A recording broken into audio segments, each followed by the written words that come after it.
The Nature of Human Brain Work, An Introduction to Dialectics. By Joseph Dietzgen. Practical Reason or Morality. A. The Wise and Reasonable.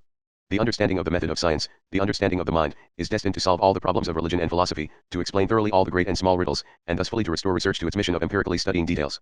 If we are aware that it is a law of reason to require some perceptible mate, real, some cause, for its operation, then the question regarding the first or general cause becomes superfluous. Human understanding is then seen to be first and last cause of all concrete causes. If we understand that it is a law of reason to require for its operation some given object, some beginning at which to start, then the question of the first beginning must necessarily become inane. If we understand that reason derives abstract units out of concrete multiplicities, that it constructs truth out of phenomena, substance out of attributes, that it perceives all things as parts of a whole, as individuals of some genus, as qualities of some object, then the question regarding a thing itself, as something, which in reality is back of all things, must needs become irrelevant. In brief, the understanding of the interdependence of reason reveals the unreasonableness of the demand for independent reason. Now, although the main object of metaphysics, the cause of all causes, the beginning of all beginnings, the nature of things, causes little inconvenience to modern science, and even though the needs of the present have overcome the leaning for speculation, this practical downfall of speculation does not suffice for the solution of its problems. So long as the theoretical law is not understood, according to which reason requires some concrete object for its operation, there is no hope of a dunning objectless thought, this malpractice of speculative philosophy, which pretends to generate knowledge without intercourse with objective reality. Our naturalists demonstrate this very clearly as soon as they turn from their tangible specialties to abstract things. The dispute over questions of life's wisdom, of morality, or the quarrel over the wise, good, right, or bad, reveals that here is the boundary of scientific agreement. The scientific explorers of the exact sciences abandon every day their inductive method when dealing with social problems, and stray off into the regions of speculative philosophy. Just as in physics they believe in imperceptible physical truths, in things themselves, so in social matters they believe in the reasonable, wise, right, or bad, in the sense of things themselves, of absolute phases of life, of unconditional conditions. It is here where the outcome of our studies, of the critique of pure reason, must be applied. In recognizing that consciousness, the nature of understanding, the mental activity in its general form, consists in developing general concepts out of concrete objects, we circumscribe this insight by stating that reason develops its understanding out of contradictions. It is the nature of the mind to perceive, in given phenomena of different dimensions and different duration, the nature of things by their semblance, and their semblance by their nature, to distinguish in wants of various degrees the most essential and necessary from the less pressing, to measure within a certain circle of magnitudes the large by the small, and the small by the large, or in other words to compare the contrasts of the world with one another, to harmonize them by explanation. Common parlance instinctively calls understanding judging. Judging requires a certain standard. Just as surely as we cannot perceive any objects which are in themselves great or small, hard or soft, clear or dark, just as surely as these terms denote certain relations and require a certain standard by which their relations can be determined, even so does reason require a certain standard for the determination of that which is reasonable. The fact that we consider certain actions, institutions, conceptions, maxims of other periods, nations, or persons unreasonable is simply due to the application of a different standard, because we ignore the premises, the conditions, which cause another's reason to differ from our own. Men who differ in their mental estimates, in their understanding of things, may be likened to the thermometers of Réaumur and Celsius, one of which designates the boiling point by 80 and the other by 100. A different standard is the cause of this different result. On the so-called moral field there is no scientific agreement, such as we enjoy in some physical matters, because we lack the uniform standard which natural science has long since found. It is still attempted to perceive the reasonable, good, right, etc., without empirical data, by speculative reasoning without experience. Speculation seek the cause of all causes, the immeasurable cause, troth itself, the unconditional and standardless troth, the unlimited good, the unboundedly reasonable, etc. The absence of a standard is the essence of speculation, and its practice is characterized by unlimited inconsistency and disagreement. If there are followers of certain positive religions who agree in the matter of morals, they owe this to the positive standard which certain dogmas, doctrines, and commandments have given them. But if anyone tries to perceive things by pure reason, the dependence of this reason on some standard will be demonstrated by its impure, that is to say individual, perceptions. Sense perception is the standard of truth, or of science in general. The phenomena of the outside world are the standard of physical truths, and man with his many wants is the standard of moral truth. The actions of man are determined by his wants. Thirst teaches him to drink, need to pray. Wants are regulated in the south by southern conditions, in the north by northern conditions. Wants rule time and space, nations, and individuals. They induce the savage to hunt and the gourmand to indulge. Human wants give to reason a standard for judging what is good, right, bad, reasonable, etc. Whatever satisfies our need is good, the opposite is bad. The physical feeling of man is the object of moral standards, the object of practical reason. The contradictory variety of human needs is the basis for the contradictory variety of moral standards.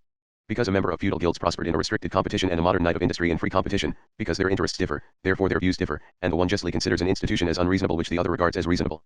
If the intellect of some person attempts to define by mere introspection the standard of reasonableness as a general thing, this person makes himself or herself the standard of humanity.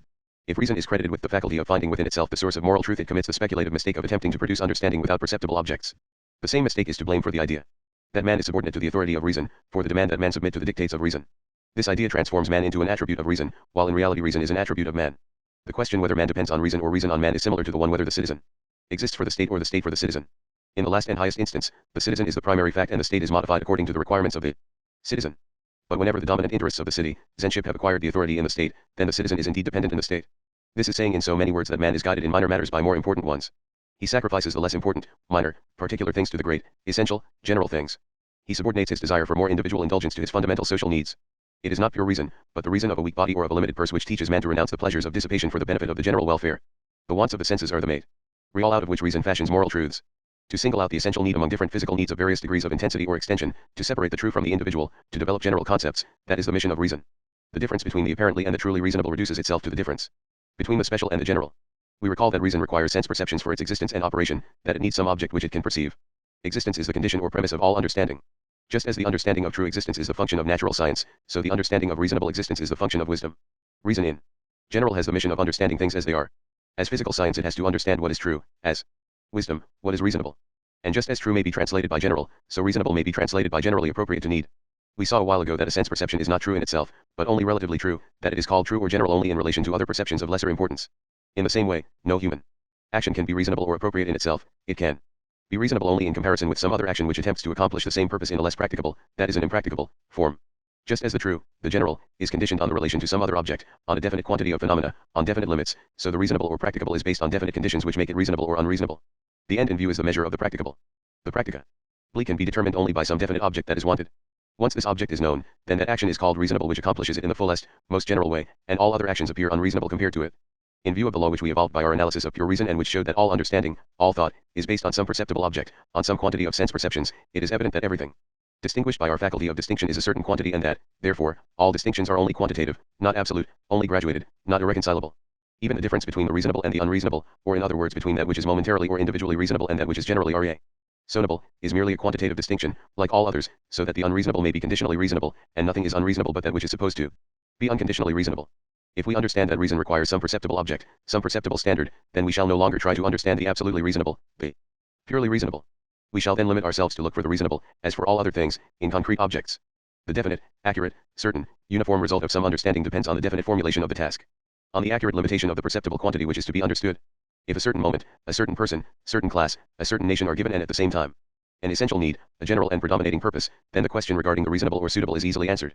It is true that we may also know something of things which are generally reasonable for mankind in the aggregate, but in that case our standard must be abstract mankind instead of some concrete part of it. Science may study the anatomical structure of some concrete body as well as the general type of the human body, but this again it can do only when it supplies the faculty of understanding with general instead of individual material. If science divides the whole human race into 4 or 5 races, by establishing a certain standard of physiognomy, and later on discovers some individuals or tribes whose characters are so peculiar and rare that they cannot be classed under any of the established races, the existence of such exceptions is not a criminal against the physical order of the world but merely a proof of the inadequacy of our scientific classification. If, on the other hand, some conventional mode of thought considers a certain action a universally reasonable or unreasonable and then encounters opposition in actual life, convention fancies itself exempt from the work of understanding and assumes to deny civic rights in the moral order of the world to its opponents. Instead of realizing the limited applicability of its rules by the existence of opposing practices, convention seeks to establish an absolute applicability of its rules by simply ignoring the cause of the opposition. This is a dogmatic procedure, a negative practice, which ignores facts on the pretense that they are irrational, but it is not a positive understanding, not an intelligent knowledge, such as manifests itself by the conciliation of contradictions.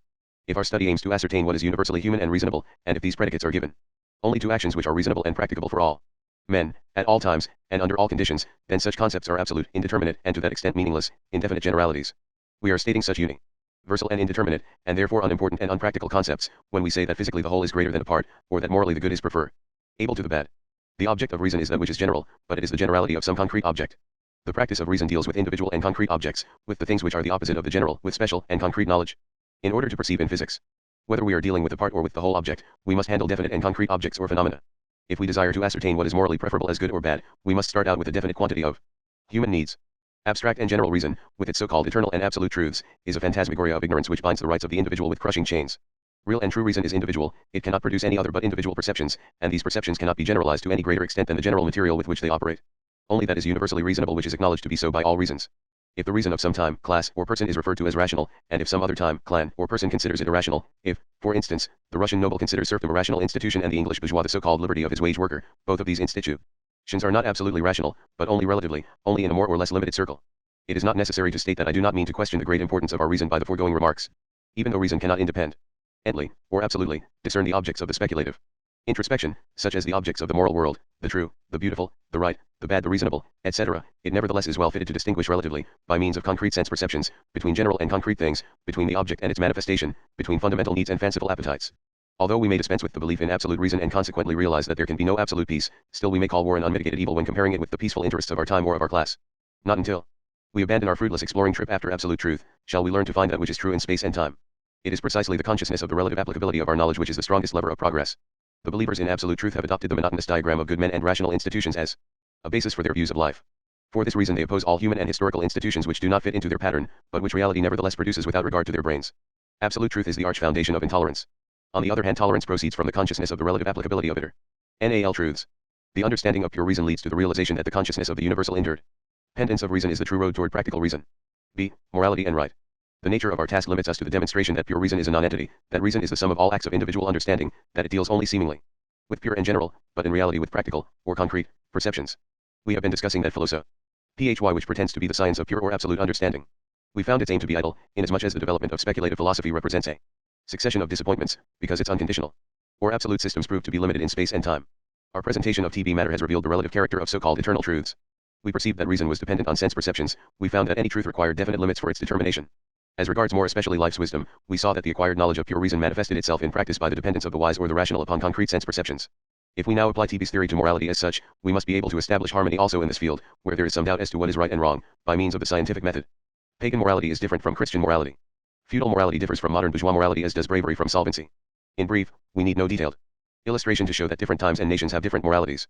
We have but to understand that this change is a necessary, special characteristic of the human race and of historical development, and we shall then exchange the belief in eternal truths, which every ruling class claims to be identical with its own selfish laws, for the scientific knowledge that absolute right is purely a concept which we derive by means of the faculty of thought from the various successive rights. Right as an absolute concept means no more and no less than any per general concept, for instance, the head in general. Every real head is a concrete one and belongs either to man or to some other animal. It is either long or broad, narrow or wide, in other words it has special peculiarities. But at the same time every concrete head has certain general qualities which are universal in all heads, for instance the qualities of being the superintendent of TB body. Moreover, every head has as many general as individual traits. It is no more personal than it is common. The faculty of thought abstracts the general traits from the actual concrete heads and in this way creates the concept of the absolute head. Just as the absolute head or the head is composed of the general qualities all heads, so the absolute right stands merely for the general characters of all rights. Both of these concepts exist merely as ideas, not as objects. Every real right is a concrete right. It is right only under certain conditions, at definite periods, for this or that nation. Thou shalt not kill is right in peace, but wrong in war. It is right for the majority of bourgeois society that wishes to see the outbursts of passion controlled in the interest of its own predominant needs, but wrong for the savage who has not arrived at the period where a peaceful and social life is appreciated, and who therefore would consider the above commandment as an immoral restriction of his liberty. For the love of life, murder is a detestable abomination, for revenge it is a sweet satisfaction. In the same way robbery seems right to the robber, wrong to the robbed. There can be no question of any absolute wrong in such cases, only of wrong in a relative sense. An action is wrong in a general sense only in so far as it is generally disliked. Plain robbery is wrong in the opinion of the great majority today because our generation takes more interest in bourgeois affairs of commerce and industry than in the adventures of the knights of the road. If there were such a thing as an absolutely right law, dogma, or action, it would have to serve the welfare of all mankind under all conditions and at all times. But human welfare is as different as man, circumstances, and time. What is good for me is bad for another, and the thing which may be beneficial as a rule may be injurious as an exception. What promotes some interests in one period may interfere with them in another. A law which would presume to be absolutely right would have to be right for everyone and at all times. No absolute morality, no duty, no categorical imperative, no idea of the good can teach man what is good, bad, right, or wrong. That is good which corresponds to our needs, that is bad which is contrary to them. But is there anything which is absolutely good? Everything and nothing. It is not the straight timber which is good, nor the crooked. Neither is good, or either is good, according to whether I need it or not. And since we need all things, we can see some good in all of them. We are not limited to any one thing. We are unlimited, universal, and need every thing. Our interests are therefore innumerable, inexpressibly great, and therefore every law is inadequate, because it always considers only some special welfare, some special interest. And for this reason no right is right, or all of them are right, and it is as right to say thou shalt not kill as it is to say thou shalt kill. The difference between good needs and bad needs, right wants and wrong wants, like that between truth and error, reasonable and unreasonable, finds its conciliation in the difference between the concrete and the general. Reason cannot discover within itself any positive rights or absolutely moral codes any more than any other speculative truth. It cannot estimate how essential or unessential a thing is, or classify the quantity of concrete and general characters, until it has some perceptible material to work upon. The understanding of the right, or of the moral, like all understanding, strives to single out the general characteristics of its object. But the general is only possible within certain defined limits. It exists only as the general qualities of some concrete and determined perceptible object. And if anyone tries to represent some maxim, some law, some right in the light of an absolute maxim, law, or right, he forgets this necessary limitation. Absolute right is merely a meaningless concept, and it does not assume even a vague meaning until it is understood to stand for the right of mankind in general. But morality, or the determination of that which is right, has a practical purpose yet, if we accept the general and unconditional right of mankind as a moral right, we necessarily miss our practical aim. An act or a line of action which is universally or everywhere right requires no law for its enforcement, for it will recommend itself. It is only the determined and limited law, adapted to certain persons, classes, nations, times, or circumstances, which has any practical value, and it is so much more practical the more defined, exact, precise and the less general it is. The most universal and most widely recognized right or need is in its quality no more rightful, better, or valuable than the most insignificant right of the moment, than the momentary need of some individual. Although we know that the sun is hundreds of thousands of miles in diameter, we are nevertheless free to see it no larger than a plate. And though we may acknowledge that some moral law is theoretically or universally good or holy, we are free in practice to reject it voluntarily, in parts, or individually, as bad and useless. Even the most sacred right of the most universal extent is valid only within certain definite limits, and within particular limits an otherwise very great wrong may be a valid right.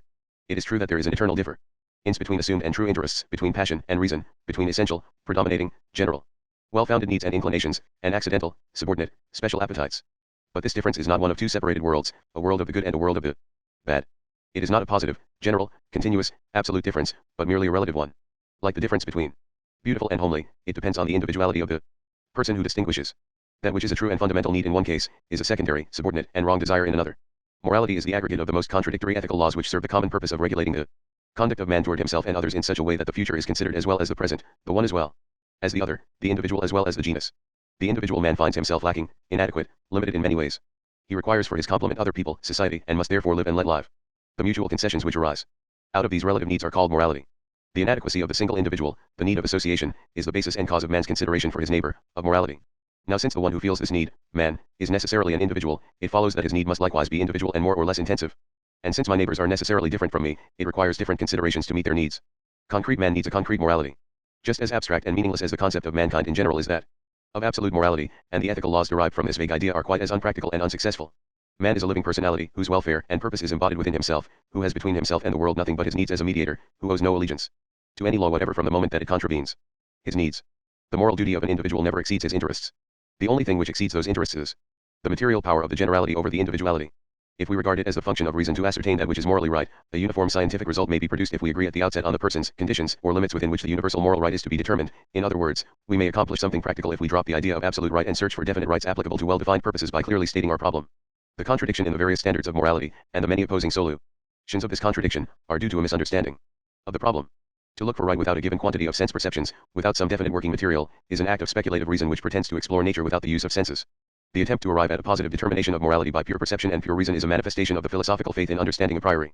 It is true, said Macaulay in his History of England, in speaking of the rebellion against the lawless and cruel government of James II, that to trace the exact boundary between rightful and wrongful resistance is impossible, but this impossibility arises from the nature of right and wrong, and is found in every part of ethical science. A good action is not distinguished from a bad action by marks so plain, those which distinguish a hexagon from a square. There is a frontier where virtue and vice fade in each other. Who has ever been able to define the exact boundary between courage and rashness, between prudence and cowardice, between frugality and avarice, between liberality and prodigality? Who has ever been able to say how far mercy to offenders ought to be carried, and where it ceases to deserve the name of mercy and becomes pernicious weakness? It is not the impossibility of accurately determining this limit to which the nature of the difference between right and wrong, in the sense of Macaulay, is due. It is rather due to the vague thought which believes in an unlimited right, in absolute virtues and faults, which has not risen to the understanding that the terms good, brave, right, and bad are valid always and everywhere only in relation to some concrete individual who reasons, and that they have no validity in themselves. Courage is foolhardiness in the eye of the cautious, and caution is cowardice in the opinion of the daring. The revolt against existing governments is always right in the eyes of the rebels, always wrong in the opinion of the attacked. No action can be absolutely right or wrong. The same qualities of man are good or bad, according to his needs and their uses, according to time and place. Here trickery, slyness, and bad faith prevail, there loyalty, frankness and straightforwardness. Here compassion and charity serve their purpose and promote welfare, their ruthless and bloody severity. The quantity, the more or less beneficial effect of a human quality, determines the difference between virtue and vice. Reason can distinguish between right and wrong, virtue and vice, only to the extent that it can measure the relative quantity of right in any faculty, rule, or action.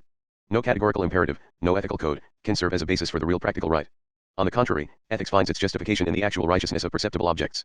For general reason, frankness is not a better quality than slyness. Frankness is preferable to slyness only inasmuch as it is quantitatively, that is to say, more frequently, better, and more generally appreciated than slyness. It follows that a science of right can serve as a guide in practice only to the extent that practice has served as a basis for science. Reason cannot determine the action of man beforehand, because it can only experience, but not anticipate reality, because every man, every situation, is new, original, exists for the first time, and because the possibilities of reason are confined to understanding a posteriori. Absolute right, or right in itself, is an imagined right, is a speculative desire. A scientifically universal right requires certain definite and perceptible premises which form the basis of the determination of the general. Science is not a dogmatic infallibility which may say, this or that is right, because it is so understood. Science requires for its perception some external object. It can perceive right only if it rightly exists. The universal existence is the material, premise, condition, and cause of science. From the foregoing follows the postulate that morality must be studied inductively or scientifically, not speculatively by the method of traditional philosophy. We must not attempt to study absolute, but only relative rights, only rights based on certain premises, and only this can be the moral problem of reason. Thus the belief in a moral order of the world is dissolved in the consciousness of human freedom. The understanding of reason, of knowledge, of science, includes the understanding of the limited validity of all ethical maxims. Whatever impressed man as salutary, valuable, divine, was exhibited by him in the tabernacle of faith as the most venerable thing. The Egyptian worshipped the cat, the Christian venerates the divine providence. So, when his needs led him to live a well-regulated life, the benefits of the law inspired him with such a high opinion of Its noble origin that he adopted his own handiwork as a gift of heaven. 1. The invention of the mousetrap or other useful appliances pushed the cat out of its exalted position. Whenever man becomes his own master, takes care of himself, and provides for himself, then all other providences become useless, and his own mastership makes all superior tutelage unbearable. Man is a jealous creature. Ruthlessly. He subordinates everything to his own interests, even God and his commandments. No matter how great or venerable an authority any code may have acquired by long and faith. Full service, as soon as new needs oppose it, they degrade the divine authority to the ranks of human law and transform ancient right into modern wrong. The Christian frivolity refused to respect the threat of physical retribution which the Hebrew had anointed as an authority in moral questions and revered under the maxim, eye for eye, tooth for tooth. The Christian had learned to cherish the blessings of peacefulness. He carried submissive tolerance into the Holy Land, and decorated the vacant tabernacle with the gentle injunction to offer the left cheek when the right was tired of cuffs. In our times, which are Christian in name, but very anti-Christian in deeds, the long venerated tolerance has long gone out of use. Just as every religion has its own peculiar God, so every time has its own peculiar right. To this extent, really, religion and morality are in harmony with the worship of their sanctum. But they become arrogant upstarts whenever they assume to exceed their natural boundaries, whenever they attempt to saddle upon all circumstances, under the pretense of offering something incomparable, absolute, permanent, that which is divine and right at certain times and under definite conditions, whenever they proclaim a successful remedy for their own peculiar disease as a universal patent medicine for all diseases, whenever they overbearingly forget their descent. A law is originally dictated by some individual need, and then mankind with its universal needs is supposed to balance itself on the thin rope of this one rule. Originally that which is really good is right, and thereafter only some decreed right is supposed to be really good. That is the unbearable arrogance. Ordained right is not satisfied to serve as the right of this time, this nation or country, this class or caste. It wants to dominate the whole world, wants to be absolute right, just as if a certain pill could be absolute medicine, could be good for everything. It is the mission of progress to repulse this assumption, to pluck this peacock feather out of the tail of the rooster, by leading man on beyond the boundaries prescribed by ordained law, extending the world for him, by conquering for his cramped interests a wider liberty. The migration from Palestine to Europe, where the consumption of pork does not cause leprosy, emancipates our natural freedom from a once divine restriction by making it irrelevant. But progress does not deprive one god of his shoulder straps for the purpose of decorating some other god with them. That would merely be an exchange, not an acquirement. Evolution does not drive the saints of tradition out of the country, it simply retires them from the wrongfully occupied field of universality into their peculiar boundaries. Progress picks up the child and then pours the water out of the bathtub. Through the cat may have lost its aureole and ceased to be a god. It does not give up catching mice, and though the Jewish rules for bodily cleanliness at certain definite times have long been forgotten, a clean body is still highly respected. The present wealth of civilization is due only to the economical administration of the acquirements of the past. Evolution is as much conservative as it is revolutionary, and it finds as much wrong as right in every law. It is true that the believers in absolute duty set a difference between moral and legal right. But their self-interested narrowness does not permit them to realize that every law is originally moral and that every special morality is gradually reduced to the level of a mere law. Their understanding reaches into other times and other classes, but does not reach their own time and class. The laws of the Chinese and Samoids are understood to refer to the peculiar requirements of those people. But the rules of bourgeois society are supposed to be far more sublime. Our present-day institutions and moral codes are either regarded as eternal truths of nature or reason, or as permanent oracular expressions of a pure conscience. Just as if the barbarian did not have a barbarian reason, as if the Turk did not have a Turkish conscience and the Hebrew a Hebrew one, as if man could follow the dictates of some absolute conscience, instead of the conscience being conditioned on the man. Whoever limits the purpose of man to the love and service of God, and to eternal blessedness hereafter, may devoutly recognize the traditions of abstract morality as authoritative and guide himself accordingly. But whoever regards development, education, and blessedness on earth as man's life purpose, will not think that the questioning of the assumed superiority of traditional morals is irrelevant. It is only the consciousness of individual freedom which creates sufficient unconcern for the rules made by others to permit a brave advance, which emancipates us from the striving for an illusory absolute ideal, for some best world, and which restores us to the definite practical interests of our time and personality. At the same time we are thus reconciled with the world as it really is, because we no longer regard it as the unsuccessful realization of that which ought to be, but rather as the systematization of that which cannot but be. The world is always right. Whatever exists, is right and is not fated to be otherwise until it changes. Wherever there is existence, which is power, there is also right without any further condition, because it is right in a formative stage. Weakness has no other right than that of striving for supremacy and then enforcing a recognition of its long denied needs. The study of history shows us not only the negative and ridiculous side of the religions, customs, institutions, and ideas of the past, but also their positive, reasonable, and necessary side. It explains to us, for instance, that the deification of animals was due to an enthusiastic recognition of their usefulness. And so the study of history shows not alone the inadequacy of the things of the present, but also demonstrates that they are the reasonable and necessary conclusions from the premises of previous stages. See, the holy. In the well-known statement, the end sanctifies the means, the developed theory of morality finds its practical expression. This maxim, used in an ambiguous sense, may stand as a common reproach for us and for the Jesuits. The defenders of the Society of Jesus make efforts to prove that it is a malignant attempt to discredit their clients. We shall not try to speak for either party to this dispute, but will devote ourselves to the subject matter itself, and seek to substantiate the truth and reasonableness of this maxim, to rehabilitate it in the public opinion. It will be sufficient for the refutation of the most general opposition to understand that end and means are very relative terms, that all concrete ends are means and all means are ends. There is no more of a positive difference between great and small, right and wrong, virtue and vice, than there is between end and means. Considered as something integral by itself, every action has its own end and its means are the various moments of which even the shortest action is composed. Every concrete action is a means in relation to other actions which aim at the same common effect. But in themselves actions are neither ends nor means. Nothing is anything by itself. All being is relative. Things are what they are only within and by their interrelations. CIRCLL stances alter cases. Insofar as every action is accompanied by other actions, it is a means, and serves a common end which exceeds its own special end, but inasmuch as every action is complete in itself, it is an end which includes its own means. We eat in order to live, but so far as we are living while we are eating, we are living in order to eat. As life to its functions, so the end is related to its means. Just as life is simply the sum of all life's functions, so the end is the sum of all its means. The difference between means and end reduces itself to that between the concrete and the general. And all abstract differences reduce themselves to this difference, because the faculty of abstraction or distinction reduces itself to the faculty of distinguishing between the concrete and the general.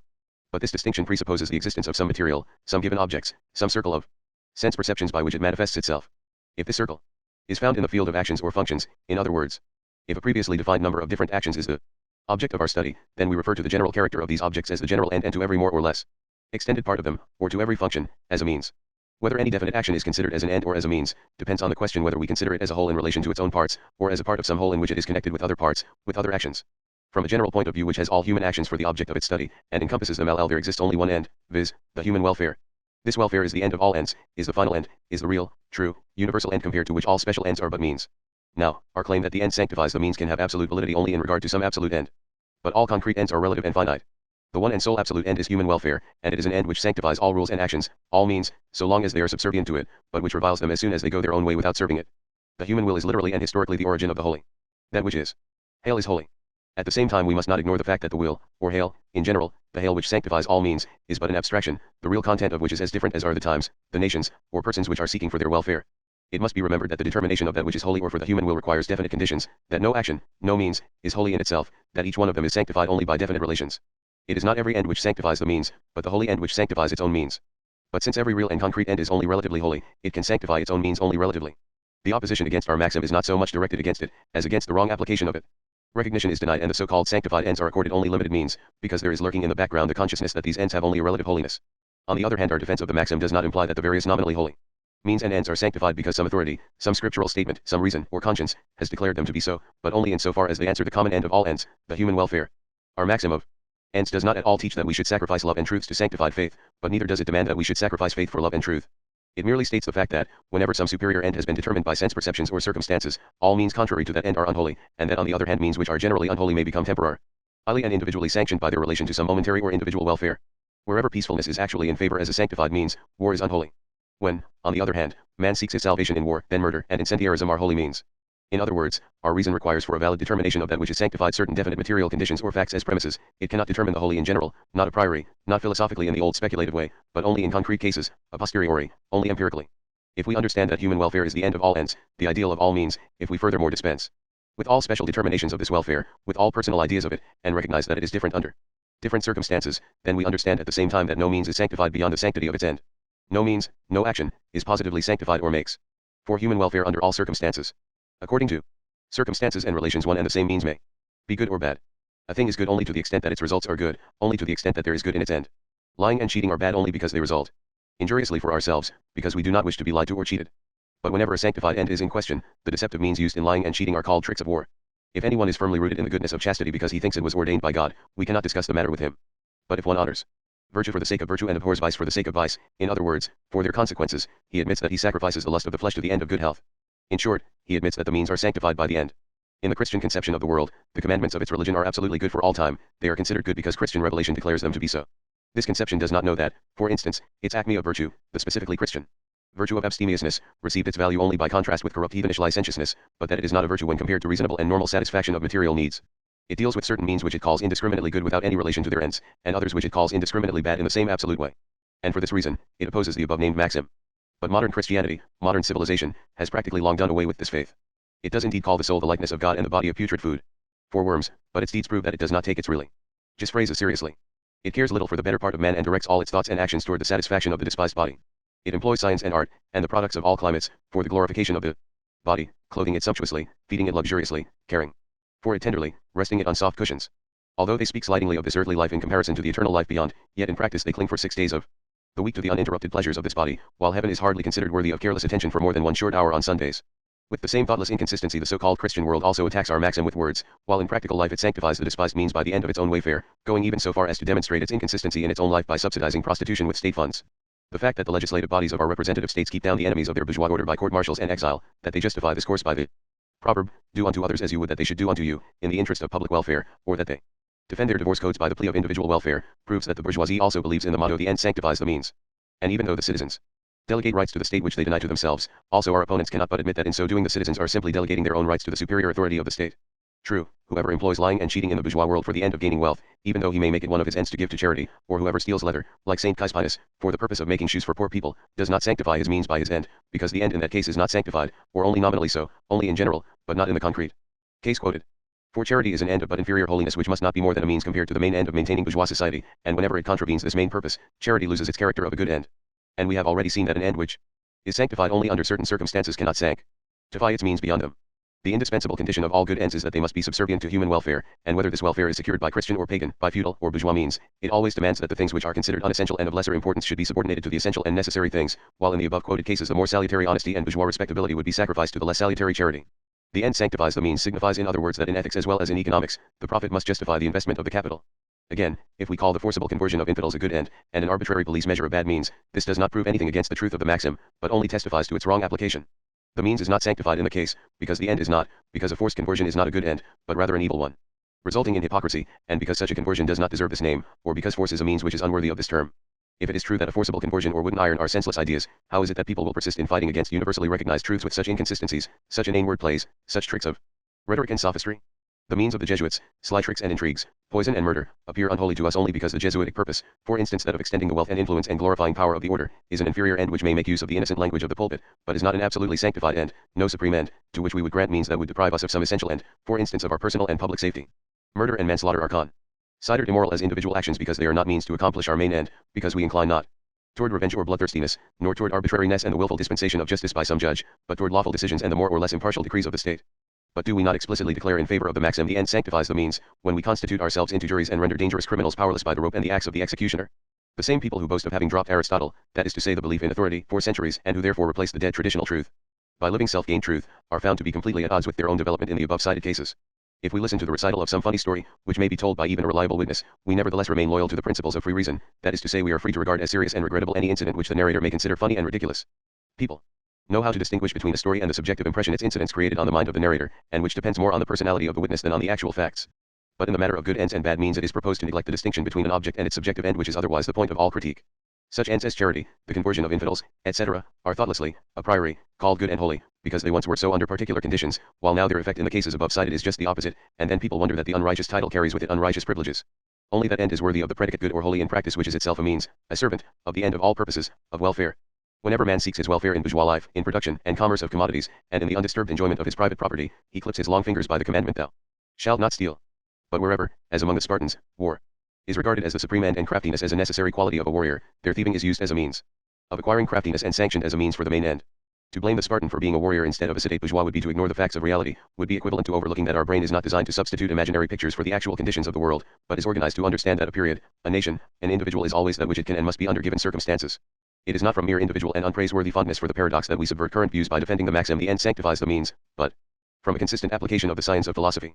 Philosophy originated out of the belief in a dualist contrast between God and the world, between body and soul, between the flesh and the spirit, between brain and senses, between thinking and being, between the general and the concrete. The conciliation of this contrast represents the end, or the aggregate result, of philosophical research. Philosophy found its dissolution in the understanding that the divine is worldly and the worldly divine, that the soul is related to the body, the spirit to the flesh, thinking to being, the intellect to the senses, in the same way in which the unity is related to the multiplicity or the general to the concrete.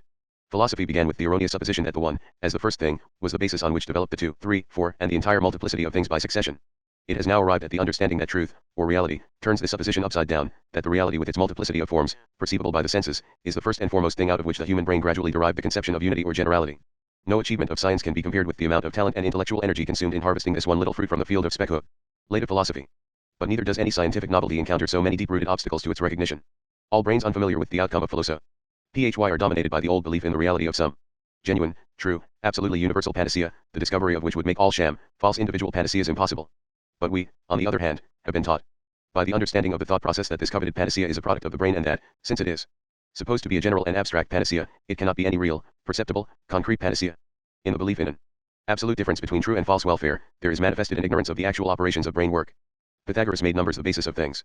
If this Grecian philosopher could have realized that this basic nature was a thing of the mind, of the intellect, and that numbers were the basis of reason, the common or abstract content of all intellectual activity, then we should have been spared all the disputes which have raged around the various forms of absolute truth, about things in themselves. Space and time are the general forms of reality, or reality exists in time and space. Consequently all real welfare must be attached to space and time, and every welfare which exists in these dimensions must be real. The different welfares, insofar as their beneficent qualities are concerned, are to be distinguished only by their height and breadth, by the quantity of their dimensions, by their numeral relations. Every welfare, whether true or seeming, is perceived by the senses, by practices of life, not by abstract reason. But practice assigns the most contradictory things to different people at different times as means to their welfare. What is welfare in one place, is disaster in another, and vice versa. Understanding, or reason, has nothing else to do in the matter than to number these various welfares as they are made real by sense perceptions in various persons and times, and degrees of intensity, in the order in which they appear, and thus to distinguish the small from the great, the essential from the unessential, the concrete from the general. Reason cannot dictate to us autocratically in matters of some absolutely true welfare, it can only indicate the most frequent, most essential, and most universal welfare, in a certain perceived number of welfares. But it must not be forgotten that the truth of such an understanding, or enumeration, depends on certain definite premises. It is, therefore, a vain endeavor to search for the true and absolute welfare. This search becomes practical and successful only when it limits itself to the understanding of a definite amount of welfare of some particular objects. The general welfare can be found only within definite boundaries. But the various determinations of welfare agree in this respect, that they all consider it well to sacrifice the little for the great, the unessential for the essential, and not vice versa. In so far as this principle is right, it is also right for us to employ for the good end of a great welfare some small means in the shape of a small evil and to endure it, and thus we see once more that the end sanctifies the means. If people were liberal enough to permit everyone to go to heaven in his or her own way, the opponents of our maxim would be easily convinced of its truth. But instead of doing this, people follow the usual course of short-sightedness and make their private standpoint a universal one. They call their own private welfare the only true welfare, and regard the welfare of other nations, times and conditions a mistake. So does every school of art declare its own subjective taste to be objective beauty, ignoring the fact that unity is but a matter of ideas, of thought, while reality is full of the most varied forms. The real welfare is manifold, and the true welfare but a subjective choice which, like a funny story, may make an entirely different impression on others, and be a false welfare. Even though Kant, or Fichte, or some other particular philosopher, may discuss at length the purpose of mankind and solve the problem to his full satisfaction and to that of his audience, we nevertheless have learned enough today to know that one can define one's own personal idea of the purpose of mankind by means of abstract speculation, but that one cannot discover any unknown and hidden object in this way.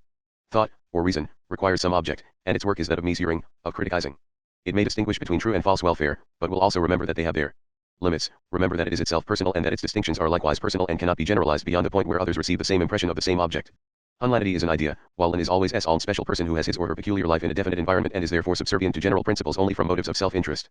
The sacrifice of ethics, like that of religion, is only seemingly a self-denial and serves the ends of reasonable self-worthy of that name which is not better defined by the term obedience can be exercised only through the understanding of its worth, of its value for our welfare, of its usefulness.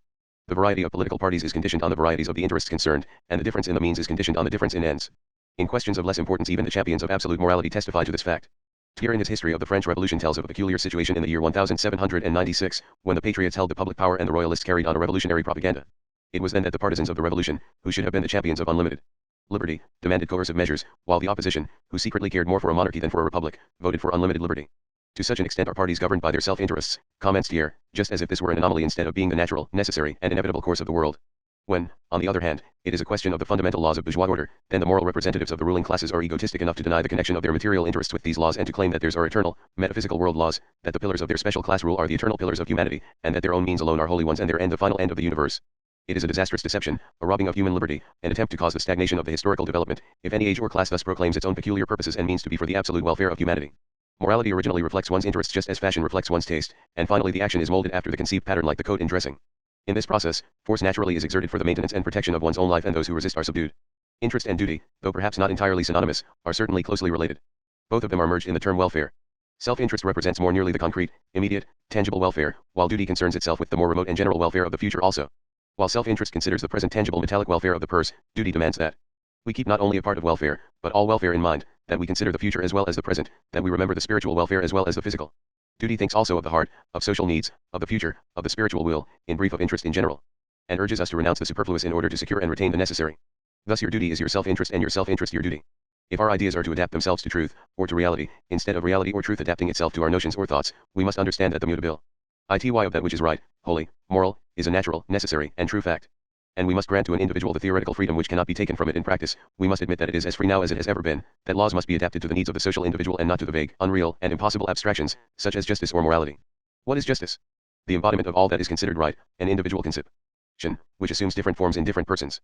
In reality only individual, definite, concrete rights exist, and man simply comes along and abstracts from them the idea of justice, just as he abstracted from different kinds of wood. The conception of wood in general, or from material things the conception of matter. It is just as far from the truth, to think that material things consist of, or are by virtue of, abstract matter, although this view is widely spread, as it is to believe that the moral or bourgeois laws were derived from the idea of justice. The ethical loss caused by our realistic, or if you prefer, materialistic, conception of morality is not so great as it appears. We need not fear that through this conception social beings will become lawless cannibals or hermits. Freedom and lawfulness are closely allied by the need for association which compels us to permit others to live together with us. If a man is prevented by his conscience or by other spiritualistic or bourgeois ethics from committing unlawful actions unlawful in the wider meaning of The term he is either not exposed to very grave temptations, or he has a nature so tame that the natural or legal punishments fully suffice to keep him within prescribed bounds. But where these checks are ineffective, morality is likewise powerless.